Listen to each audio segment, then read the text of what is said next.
my YouTube channel. Once again, you are with Vipul Sir English Guru at the rate of English Point Classes. So आज का video कुछ बड़ा ही मजेदार होने वाला है, कुछ जादुई सा होने वाला है। मैंने देखो लिखा है मैजिकल कॉन्सेप्ट। सो इस वीडियो में आपको कुछ बिल्कुल बेसिक चीजें बताऊंगा, मैजिकल कॉन्सेप्ट जो कि आपको हर जगह एरर फाइंड करने के लिए 12 के इंग्लिश के अंदर, 10th के इंग्लिश के अंदर कहीं भी सिंपल इंग्लिश लिखने में आपको काम आएगा। आपके इंग्लिश का बेसिक कॉन्सेप्ट को इंक्रीज करेगा। तो ध्यान से देखो, वीडियो काफी इंटरेस्टिंग होने जा रहा है। और फिर से एक बार, अगर आपने सब्सक्राइब नहीं किया है तो मेरे चैनल को सब्सक्राइब करें और क्या करेंगे, बेल आइकन को दबाएंगे ताकि आपको टाइम टू टाइम नोटिफिकेशन मिलती रहे, क्योंकि ये सीरीज लगातार जारी रहेगा। रोज आपको अपडेट्स, नए नए मैजिकल कॉन्सेप्ट्स, बेसिक कॉन्सेप्ट्स मिलते रहेंगे। So don't miss the magical concepts and the basic concepts by Vipul Sir English Guru. Okay, so let's start. सबसे फर्स्ट मैंने बात किया है मैजिकल कॉन्सेप्ट। तो मैं आपको बता दूं कि मैजिकल कॉन्सेप्ट क्या है। कुछ ऐसे सिंपल कॉन्सेप्ट्स हैं, सिंपल ट्रिक्स हैं, जिसका यूज करके हम लोग क्या कर सकते हैं, छोटी छोटी एरर्स जो करते हैं, गलतियां, उसको नहीं करें। तो सबसे फर्स्ट क्या है, और मैं फिर से बता दूं कि आप पहले नोट करने के चक्कर में न रहें बिल्कुल, क्योंकि वीडियो के लास्ट में मैं सारा नोट्स आपको दे दूंगा। तो पहले आप समझने पे ध्यान दें, है ना। इसलिए मैं आप ज्यादा लैंग्वेज भी I am not going to write the language. Okay, सबसे फर्स्ट कॉन्सेप्ट क्या है, किसी भी सेंटेंस में, कोई भी सेंटेंस हो, अगर उस सेंटेंस के अंदर क्या है, डू, डज या डिड, अगर कहीं भी किसी भी सेंटेंस में डू, डज या क्या होगा, डिड, तो आप क्या करेंगे, डू, डज या डिड रहे तो इसके साथ आप ऑलवेज यानी कि हमेशा, ऑलवेज यूज क्या करेंगे, कौन सा वर्ब का फॉर्म यूज करेंगे। अगर सेंटेंस में डू, डज या डिड आ जाए तो वर्ब का कौन सा फॉर्म यूज करेंगे, ओरिजिनल फॉर्म। क्या करेंगे, ओरिजिनल फॉर्म यूज करेंगे, यानी कि उसका मुख्य रूप, ओरिजिनल फॉर्म ऑफ वर्ब। यानी इसका मतलब क्या हुआ, ओरिजिनल फॉर्म ऑफ वर्ब का मतलब क्या हुआ, ओरिजिनल फॉर्म का मतलब बेस फॉर्म। बेस फॉर्म मतलब क्या होता है, जिससे बाकी सारे फॉर्म्स का निर्माण होता है। अब देखो ओरिजिनल फॉर्म का मतलब मैं क्लियरली आपको समझा दूं। ओरिजिनल फॉर्म का मतलब क्या हुआ, बेस फॉर्म। इसको क्या बोलते हैं, बेस फॉर्म भी बोलते हैं। बहुत से लोग इसको V1 भी बोलते हैं। मतलब क्या होगा, जैसे सपोज गो, अब गो से ही बनता है क्या, गोइंग भी बनता है, गोज भी बनता है, वेंट भी बनता है, और भी गॉन बनता है।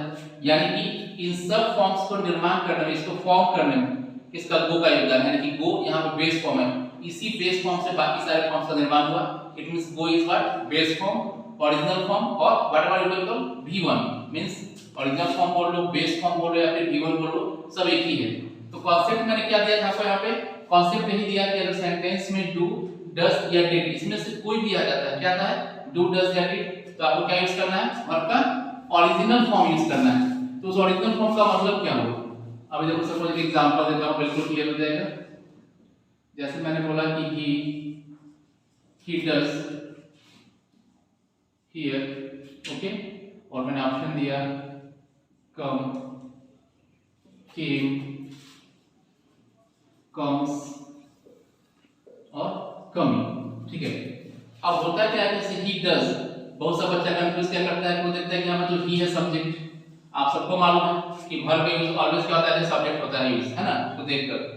अब यहाँ पे क्या है, he does है, तो बच्चे तक he है तो फट से he सिंगुलर है तो वो SES, फट से क्या होता है कि भाई he है तो comes हो जाएगा। तो ये गलत है। क्यों, क्योंकि मैंने आपको क्या सिखाया कि किसी भी सेंटेंस, कोई भी सेंटेंस होने दीजिए, अगर उसमें डू है, डज है या फिर क्या है, डिड है, तो आपको वर्ब का ओरिजिनल फॉर्म यूज करना है, कि बेस फॉर्म। मैं बता दिया कि ओरिजिनल फॉर्म, बेस फॉर्म या V1 एक ही बात है। बेस फॉर्म का मतलब क्रिया का मूल रूप, उसका ओरिजिनल रूप, वो क्या होता है, जिससे बाकी फॉर्म्स का निर्माण होता है। तो इसमें देखिए आप, मेन फॉर्म क्या है, कम, यानी कि यहां पे हम क्या करेंगे, he does come here। Suppose यहां पे होता है I did there, सपोज होता है go, went, gone, goes। अब यहाँ पे क्या होता है, जैसे हम डिड देखते हैं तो डिड क्या है, पास्ट का चीज है, भूतकाल का चीज है पास्ट, तो पास्ट लेके फट से वो क्या करता है, वेंट लगा देता है। ऐसा नहीं है, बिल्कुल दिमाग में बैठा लो इस चीज को। क्या बैठा लो, कि अगर सेंटेंस में डू, डज या डिड, इसमें से कोई भी आ जाएगा तो डू, डज और डिड के साथ आपको हमेशा वर्ब का ओरिजिनल फॉर्म यूज करना है, क्रिया का मूल रूप यूज करना है। बहुत इंपॉर्टेंट कॉन्सेप्ट है, हर लेवल पे, आप 10th में हो, 8th में हो, 11th हो, 12th हो, एसएससी, बैंक, कहीं भी जाओ, किसी भी एयरफोर्स नेवी कुछ भी कर रहे हो, हर जगह ये कॉन्सेप्ट बहुत ही इंपॉर्टेंट है। नरेशन के अंदर, वॉइस के अंदर, टाइम एंड टेंस के अंदर, हर जगह काम आएगा। तो इसमें ओरिजिनल फॉर्म कौन सा है? गो, यानी है क्या हो जाएगा?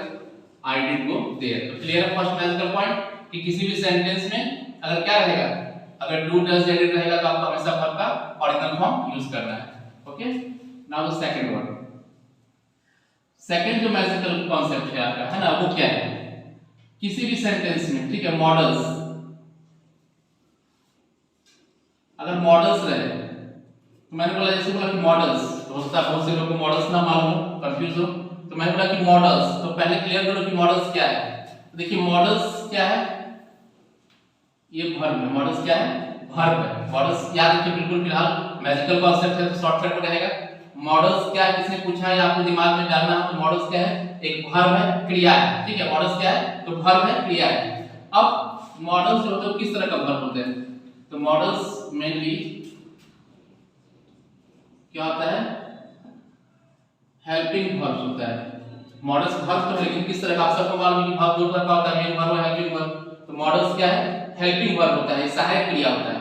और ये भी याद रखना है कि टोटल जो मॉडल्स होते हैं वो कितने होते हैं? यस, 13 होता है। तो याद रखना है, तीन चीजें बताई मैंने। मॉडल्स क्या है? तो मॉडल्स वर्ब है, क्रिया है। किस टाइप का वर्ब है? तो ये हेल्पिंग वर्ब्स है, सहायक क्रिया है। और थर्ड, टोटल मॉडल्स कितने होते हैं इंग्लिश ग्रामर के अंदर? तो 13 होते हैं, यानी कि 13 होते हैं। अब जब बात करा हमने 13 का, तो 13 कौन कौन सा है ना? तो क्या है? कैन है, उसके बाद कुड है, मे है, might, shall, should, will, would, dare, need, used to, ought to, and the last one must। तो ये 13 मॉडल्स होते हैं। क्लियर हो गया कि 13 मॉडल्स हैं। अब यहाँ पे जो मैजिकल रूल है, जो मैजिकल कॉन्सेप्ट आपको समझना है वो क्या है? विथ मॉडल्स क्या करना है? विथ मॉडल्स, मॉडल्स के साथ, विथ मॉडल्स ऑलवेज क्या करना है आपको? ऑलवेज यूज द, है ना? क्या करेंगे? मॉडल्स के साथ आप ऑलवेज यूज करेंगे। क्या यूज करेंगे? Original form of verb. Suppose अब एग्जांपल बताते हैं, जैसे आई सेल। अब यहाँ पे ऑप्शन में है कम, कम्स, तो क्या है? सेल है। तो देखिए यहाँ पे सेल क्या है? सेल एक मॉडल है। आपको ये लर्न, आपको याद करना होगा कि मॉडल्स 13 कौन सा है। तो जैसा कि सेल है, तो सेल आपने देखा, तो सेल है यहाँ पे, तो क्या होगा? जैसे आपने देखा कि मॉडल से तुरंत आपको रिकॉल करेंगे कि मॉडल्स के साथ तो भाई मुझे क्या यूज करना है? Original form of verb use करना है। तो तुरंत इस ओरिजिनल फॉर्म मतलब क्या? बेस फॉर्म, पहले बताया कि आई सेल कब हो जाएगा। सपोज होता ही मस्ट गेट हिम, है ना? सपोज यहाँ पे ऑप्शंस मैंने दिया हेल्प, हेल्प्स। अब यहाँ क्या है? Must, he must. तो मस्ट क्या है? मॉडल है। देखिए आप लिखा हुआ नंबर 13 में मस्ट, तो मस्ट है। जैसे आपने कहा कि मॉडल्स है, तो मॉडल्स के साथ हमेशा गिवन यानी क्रिया का मूल रूप ओरिजिनल फॉर्म लगता है। तो ही मस्ट क्या हो जाएगा? हेल्प हो जाएगा। तो याद रखना है कि अगर सेंटेंस में डू डज या डिड है तो वर्ब का ओरिजिनल फॉर्म, और अगर सेंटेंस में मॉडल्स है तो वर्ब का आपको क्या करना है? Original form you have to use. Okay, now we are moving to the third magical trick. जो थर्ड हमारा मैजिकल कॉन्सेप्ट है उसके ऊपर हम आते हैं। थर्ड कॉन्सेप्ट बहुत ही इंपॉर्टेंट है। एक चीज हम हमेशा बात करते हैं, क्या कि किसी, है ना, प्लूरल के बारे में, कि भाई प्लूरल यानी कि बहुवचन क्या है। तो लोगों ने ये सिंपली एक कॉन्सेप्ट दिमाग में डाल लिया है कि किसी भी वर्ड में अगर कोई भी शब्द है उसमें अगर हम एस और एस लगा देते हैं तो बन जाता है क्या? प्लूरल। तो आप इस बात को दिमाग में डाल लो कि ऐसा बिल्कुल नहीं है कि आप एस एस लगा दो तो प्लूरल बन जाएगा। ऐसा कहना कॉन्सेप्ट क्या है? बिल्कुल गलत है। ऐसा कॉन्सेप्ट बिल्कुल नहीं होता है। आप याद रखो अपने सही कॉन्सेप्ट को, क्या कि नाउन प्लस एस और ईएस, यानी जब नाउन के साथ, संज्ञा के साथ हम एस ईएस जोड़ते हैं तो इट बिकम्स व्हाट, प्लूरल, है ना। नाउन के साथ आप जोड़ेंगे एस ईएस तो बनेगा प्लूरल। लेकिन याद रखना बहुत ही इंपॉर्टेंट है क्या, कि व्हेन वी ऐड एस और ईएस विद वर्ब, जब वर्ब के साथ, क्रिया के साथ when we are adding S और ES, it becomes what, singular, यानी कि वर्ब के साथ जब एस ईएस लगता है तो बनता है सिंगुलर, और नाउन के साथ लगता है एस ईएस तो क्या बनता है, प्लूरल। तो इससे कॉन्सेप्ट ये मिला कि the original form of verb is always what, plural. तो आपको समझ में आना चाहिए कि verb का ओरिजिनल फॉर्म क्या होता है, प्लूरल होता है। यानी कि एक सिंपल सा एग्जांपल से हम बात को समझे क्या है इसका मतलब। अब जैसे किसने लिख दिया, बहुत कंफ्यूजन होता है बच्चों को, डू और डज। अब उनसे पूछो कि भाई ये डू सिंगुलर है कि प्लूरल, डज सिंगुलर है कि प्लूरल, तो बच्चे सोचते हैं, फर्स्ट से देखते हैं कि एस ईएस लगा है तो बोलते हैं प्लूरल है। तो याद रखिए कि डू और डज ये क्या सब वर्ब है, जिस वर्ब के लास्ट में एस से ईएस लगा रहेगा वो क्या हो जाएगा, सिंगुलर। जैसे मैंने पूछा कि इज, एस लगा है ना तो क्या बोलेंगे, सिंगुलर। मैंने पूछा कि भाई हैज क्या है तो एस लगा है, क्या बोलेंगे, सिंगुलर। अब डू में तो एस है नहीं एस है तो क्या हो जाएगा, प्लूरल। सपोज मैंने बोला कि कम, कम क्या है, सिंगुलर है कि प्लूरल, तो कम के साथ एस लगा है, नहीं लगा है, यानी कम क्या हो जाएगा, कम क्या होगा, प्लूरल। सपोज मैंने बोला गोज, गोज क्या है, यस लगा है, क्या हो जाएगा, सिंगुलर। तो क्लियर है। तो ये तीन इंपॉर्टेंट मैजिकल कॉन्सेप्ट से याद रखना है कि नाउन के साथ एस ईएस बनता है प्लूरल, कब नहीं बोलना है कि एस ईएस लगाने से बनता है प्लूरल।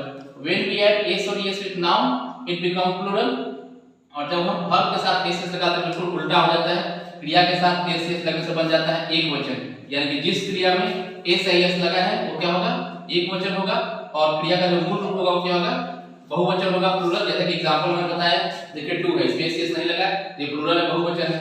कम है, इसमें एस नहीं लगा है, बहुवचन है, प्लूरल है। लेकिन जैसे गोज में एस लग गया मतलब ये सिंगुलर है, एक वचन है। Okay, so I hope you enjoyed the video. You have got the very clear concept about all these 3 points. So next video में और भी मजेदार ट्रिक्स के साथ मिलेंगे। हमने पहले ही बोला है इन छोटा-छोटा वीडियोस बट क्लियर कॉन्सेप्ट के साथ। Thank you, keep watching English point classes.